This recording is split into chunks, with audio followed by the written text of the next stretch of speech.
पन्नगे च सुरेन्द्रे च कौशिके पाद संस्पृशि निर्विशेष मनस्काय श्री वीरस्वामिने नमः। आरहत वाङ्मय में कहा गया है, तेणे जहा संधि मुहे गही ए सकम्मुना किच्चई पावकारी एवं पया पिच्च इहम च लोए कडान कम्माण न मुख अथि। कर्मवाद एक सिद्धांत है। दुनिया में अनेक दर्शन हैं, अनेक धर्म हैं। धर्मों के, दर्शनों के अपने अपने सिद्धांत, कंसेप्ट हैं। जैनिज्म में आत्मवाद एक सिद्धांत है, जहाँ आत्मा को शाश्वत माना गया है। आत्मा जन्म मरण भी करती है जब तक मोक्ष न हो जाए। तो आत्मवाद का एक बड़ा विस्तृत कंसेप्ट है और आत्मवाद से जुड़ा हुआ कर्मवाद का भी सिद्धांत है, लोकवाद का भी सिद्धांत है। अनेक यूं छोटे छोटे और भी कई वाद हो सकते हैं। तो कर्मवाद बहुत महत्वपूर्ण सिद्धांत है और कर्मवाद का अति संक्षेप में कोई सार जानना हो तो जैसी करनी वैसी भरणी, बस जैसी करनी वैसी भरणी। जैसा करोगे वैसा पाओगे। इस जैसी करनी वैसी भरणी इतने से सूक्त में मानो कर्मवाद समाविष्ट हो गया है या प्रायशः समाविष्ट हो गया है। सुख दुख स्वयं मिलेगा। अच्छे कर्म किए हैं तो अच्छा फल मिलेगा और बुरे अशुभ कर्म किए हैं तो अशुभ फल मिलेगा। अब विस्तार में जाएं तो कर्मवाद के बहुत से छोटे छोटे नियम हैं या बातें हैं। ग्रंथों में कई बातें कर्मवाद के संदर्भ में हमें मिल सकती हैं, पर सार संक्षेप में लगता है कि जैसी करनी वैसी भरणी। इसमें सार संक्षेप कर्मवाद का समाविष्ट हो जाता है। जैनिज्म में कर्मवाद का काफी सुंदर वर्णन प्राप्त होता है और बड़ा एक अच्छा लगता है कर्मवाद जो जैनिज्म में वर्णित हुआ है। 8 कर्म बताए गए हैं, ज्ञानावरणीय, दर्शनावरणीय, वेदनीय, मोहनीय, आयुष्य, नाम, गोत्र, अंतराय। इन 8 कर्मों में ये कर्मवाद की बातें हैं। नियम बातें बहुत हैं ग्रंथों में, आगम वाङ्मय में, कि इन 8 कर्मों के संदर्भ में हम जैसी करनी वैसी भरणी इसका दर्शन कर सकते हैं। अब ज्ञानावरणीय कर्म है, ज्ञान को आवृत करने वाला। अनंत अनंत जीव आज निगोद में हैं और भी एकेंद्रिय, द्विंद्रिय, त्रिंद्रिय, चतुरिंद्रिय जीव हैं, पंचेंद्रिय भी हैं, जिनके ज्ञानावरण कर्म उदीयमान है। ज्ञानावरण का उदय है, इसलिए संपूर्ण ज्ञान उनमें प्रकट नहीं हुआ है। और अव्यवहार राशि के जीव अनंत काल से जो अव्यवहार राशि में ही हैं, बस ज्ञानावरणीय कर्म भोग रहे हैं। तो ज्ञान को आवृत करने वाला यह ज्ञानावरणीय कर्म है। अब जितना जितना वो आवरण कम होता है, उतना उतना ज्ञान प्रकट भी हो जाता है। अब सूर्य है, सूर्य के आगे बहुत बादल आ गए हैं, तो वो सूर्य यूँ स्पष्ट दिखना बंद हो जाता है। अब ज्यों ज्यों वो बादल कम होंगे, हल्के पड़ेंगे, त्यों त्यों सूर्य की तेजस्विता प्रकट हो सकती है। तो ज्ञान एक प्रकार का सूर्य है, वो हमारे भीतर में है। ज्ञान हर आत्मा में है, पर वो आवृत है, बहुलांश में आवृत है बहुत से जीवों का। अब वो ज्ञान का आवरण किसी के कम दूर हुआ, किसी के ज़्यादा दूर हुआ, उस हिसाब से ज्ञान प्रकट हो जाता है। पूर्णतया आवरण हट गया तो केवल ज्ञान का महासूर्य प्रकट हो जाता है।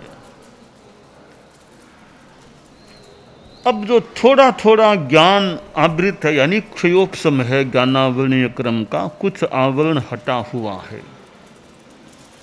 अब एक चौकी, एक पाटा है, चौकोर पाटा बाजोट है, वो मिट्टी में धस गया, दब गया, एकदम दबा हुआ है, पता ही नहीं कि यहाँ कोई नीचे कोई पाटा है क्या। अब देखिए इतनी मिट्टी ऊपर आ गई, धोरा सा आ गया, अंदर पाटा पड़ा है, कोई पता ही नहीं पड़ा है, लोग आ रहे हैं जा रहे हैं, नीचे पाटा है। अब आंधी आई तो धूल उड़नी शुरू हुई। धूल उड़ते उड़ते वो पाटे का एक इधर वाला सिरा थोड़ा सा अनावृत, थोड़ा सा उधर वाला सिरा अनावृत हुआ। तो ये थोड़े से अनावृत हुए, दिखा हाँ कोई चीज़ है, कोई चीज़ पड़ी है, वो मतिश्रुत हो गया। इधर से थोड़ा अनावृत, इधर से थोड़ा अनावृत, ये मतिश्रुत के समान हो गया। अब तीसरा किनारा था, उसके आसपास की मिट्टी भी हट गई, वो अवधि के समान हो गया। अब विभंग या अवधि, अब जो इधर का एक और सिरा, वो और धूल हट गई, वो मनः प्रयोग ज्ञान के समान हो गया। चार दिखने लग गए। हम ज्ञान के संदर्भ में बात करें तो मति ज्ञान, श्रुत ज्ञान, अवधि ज्ञान, मनः प्रयोग ज्ञान, ये चार किनारे ज्यों ज्यों अनावृत हुए तो चार ज्ञान प्रकट हो गए। तो एक ये तो और तो मिट्टी है, थोड़े थोड़े किनारे हैं वो अनावृत हुए हैं, तो किनारे किनारे चार दिख रहे हैं, बाकी पाटा मिट्टी से आवृत है। तो हम चार ज्ञान के ये मति, श्रुत, अवधि, मनः प्रयोग।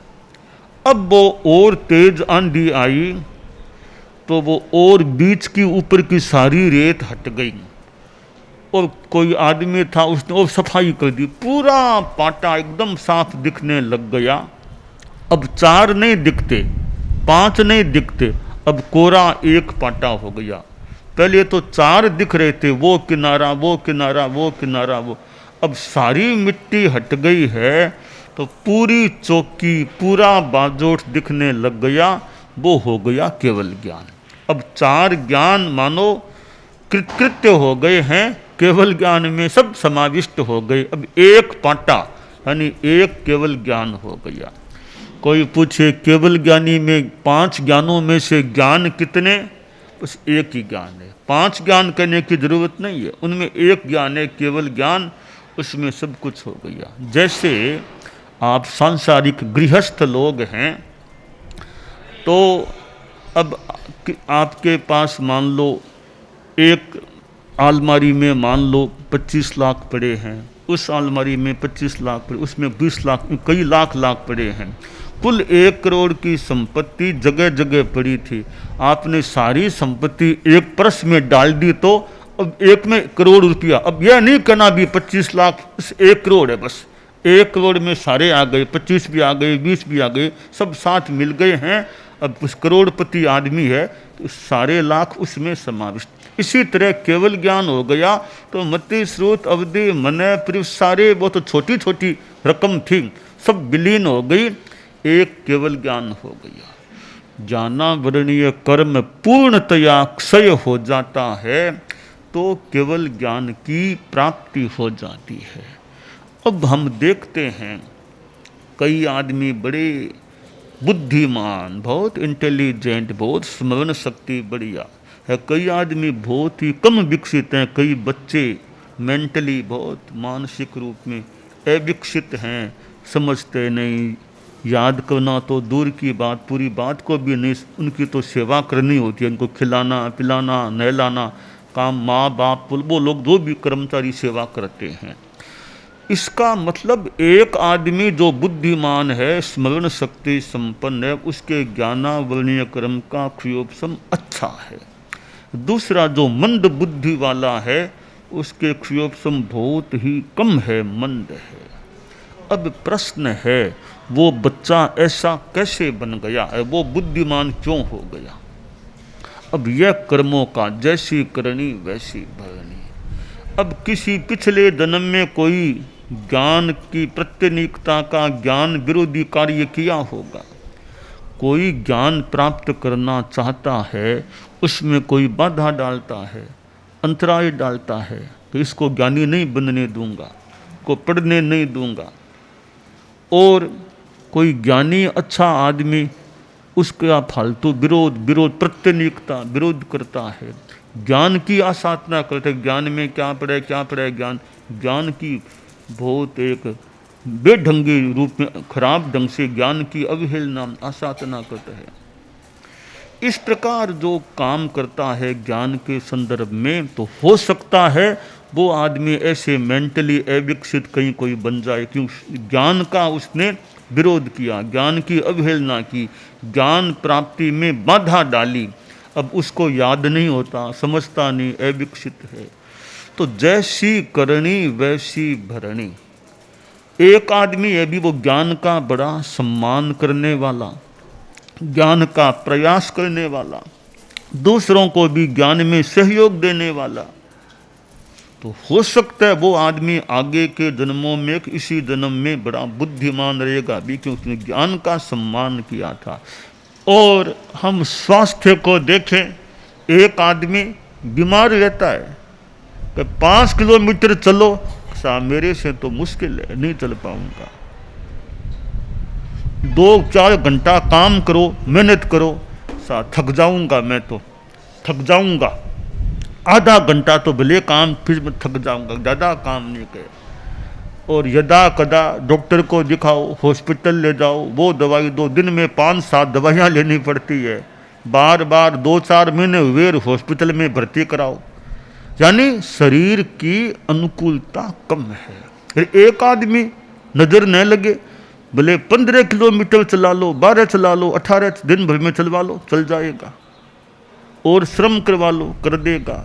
न बीपी मापने की प्रायः अपेक्षा पड़ती है, न शुगर मापने की अपेक्षा पड़ती, बढ़िया आपने तंदुरुस्त है, एकदम शरीर प्रायः फिट है, कोई बीमारी खास नहीं है। इसका मतलब इस आदमी के सात वेदनीय का उदय है, कितना शरीर बहुत मजबूत है, बहुत अच्छा है। दूसरे के कुछ असात वेदनीय का योग है कि बीमारी हो जाती है, शरीर कमजोर है, बलवान नहीं है, तो वो कोई असात वेदनीय का उदय हो सकता है। अब प्रश्न है ये क्यों हुआ?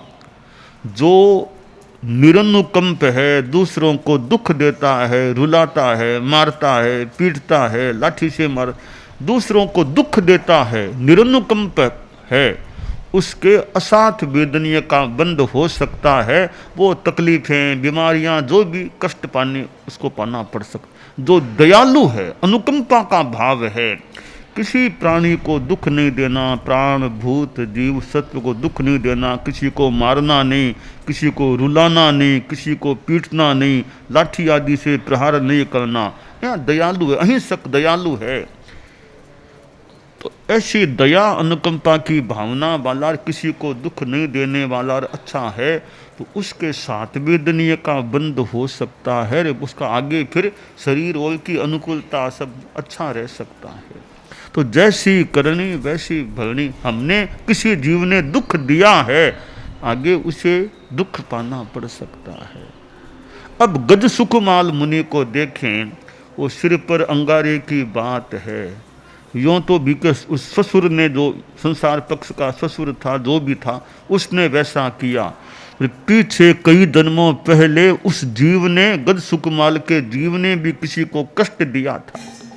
एक छोटे बच्चे को वो गरम गरम रोटियां जो बांध के तकलीफ, जो कष्ट का काम किया, अब हो सकता है वो कर्म उदय में आया कि अंगारे सिर पर डाले गए, रखे गए, यूँ उन्होंने आखिर केवल ज्ञान भी हुआ, मुक्ति भी गए, पर वो कर्म भोगना पड़ा। तो साधु को भी कर्म भोगने पड़ सकते हैं, गृहस्थ को भी। कर्म यह नहीं देखते साधु है एक गृहस्थ है, वो तो अपना काम करता है, साधु भी बीमार पड़ सकता है। तो भी साधु हो गया तो अच्छा, आगे भले आपका ठीक रहे। जो पहले कर्म किए हुए हैं वो साधु को देखता, न आचार्य को देखता, न कोई उपाध्याय को देखता, आसाधना न हो। तीर्थंकरों के भगवान महावीर के भी तकलीफ आ गई थी, शरीर में कष्ट हो गया था, बीमारी तकलीफ जो भी कह दी। तो भाई कर्म तो जैसी करनी वैसी भरनी।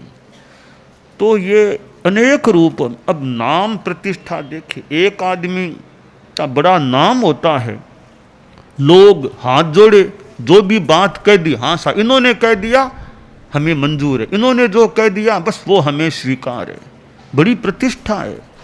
वापिस पूछते नहीं कि ऐसा क्यों कहा, अब जो आपने कह दिया हमें वापिस कुछ पूछना ही नहीं है, वो करना है हमको, तो बड़ी इज्जत रखते हैं। और एक आदमी 5 बार बोल दे तो भी ठीक है ठीक है ठीक है ठीक, लोग बात को तवज्जो नहीं देते हैं।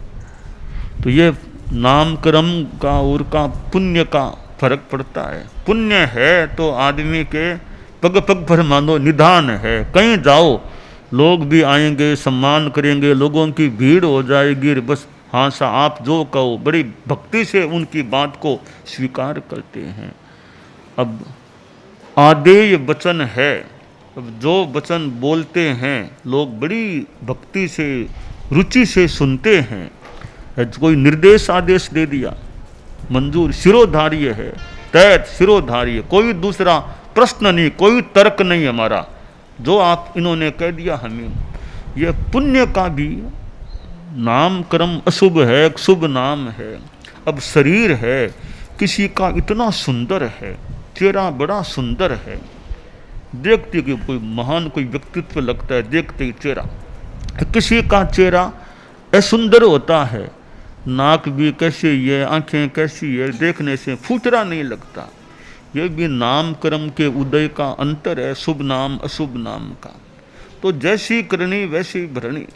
पहले कोई गलत कर्म किए होंगे तो ऐसा हो गया, अशुभ नाम कर्म, अच्छे कर्म अच्छे कार्य से शुभ नाम कर्म हो जाए।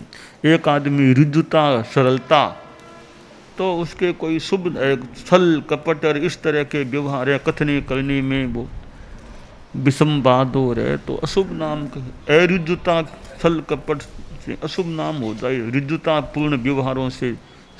ऐसे ये कर्मों का जगत है। तो हम जैसी करनी वैसी भरनी को याद रख करके अपने जीवन में बुरे कामों से, कार्यों से बचने का प्रयास करें, सत् कार्य करें, अच्छे कार्य करें, दया अनुकंपा अहिंसा मैत्री भाव रखें और संयम की साधना करें, तो पाप कर्मों के बंधन से बच भी सकते हैं।